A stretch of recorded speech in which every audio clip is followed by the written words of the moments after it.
क्या middle east एक और बड़े युद्ध की तरफ बढ़ रहा है? तो कल्पना कीजिए, रात का समय है, आसमान में अचानक कई सारी मिसाइलें और ड्रोन दिखाई देती हैं। एयर डिफेंस सिस्टम एक्टिव हो जाते हैं, सायरन बजने लगते हैं और कुछ ही मिनट पे पूरा क्षेत्र हाई अलर्ट पर चला जाता है। हाल ही में ऐसे खबरों ने पूरी दुनिया की ध्यान अपनी ओर खींच लिया है। एक तरफ जॉर्डन की सेना का दावा है कि उसने 5 ईरानी मिसाइलों को ही हवा में नष्ट कर दिया। दूसरी तरफ बहरीन पर ड्रोन हमले की खबरें सामने आई है। सवाल यह है कि आखिर मिडिल ईस्ट में चल क्या रहा है? क्या ये सिर्फ सीमित सैन्य कार्रवाई है या फिर किसी क्षेत्रीय बड़े संघर्ष की शुरुआत?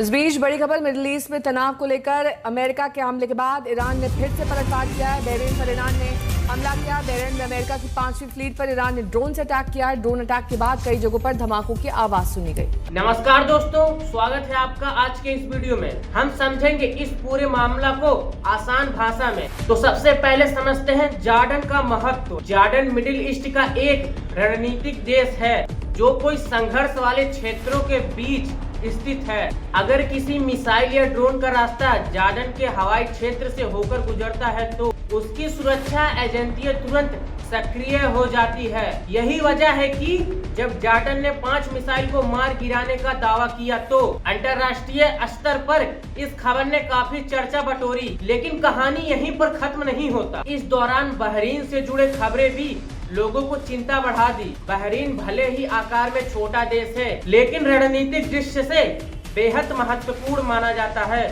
यहाँ कई अंतर्राष्ट्रीय सैन्य और आर्थिक हित जुड़े हुए हैं। अगर किसी देश पर ड्रोन का हमला हो रहा है तो उसका असर केवल उसी देश तक सीमित नहीं रहता, बल्कि पूरी क्षेत्र की सुरक्षा स्थिति बदल सकती है। अब यहाँ पर सवाल उठता है कि ड्रोन और मिसाइलों का इस्तेमाल इतना ज्यादा क्यों बढ़ गया है? आज के आधुनिक युद्ध में ड्रोन सबसे प्रभावी हथियारों में गिने जाते हैं। अपेक्षाकृत कम लगता है, लंबी दूरी तय कर सकते हैं और कई बार रडार से बचने की क्षमता भी रखते हैं। दूसरी तरफ बैलिस्टिक और पुंज मिसाइलें किसी भी देश का सैन्य शक्ति का बड़ा प्रतीक माना जाता है। जब किसी संघर्ष में इन दोनों का इस्तेमाल बढ़ने लगता है तो दुनिया को बड़े बड़े युद्ध का डर सताने लगता है। मिडिल ईस्ट पहले से ही कई भी राजनीतिक तनाव का केंद्र रहा है। यहाँ अलग अलग देशों को अपने हित गठबंधन और सुरक्षाओं का चिंताएं हैं। इसीलिए जब किसी एक देश और दूसरे देश के बीच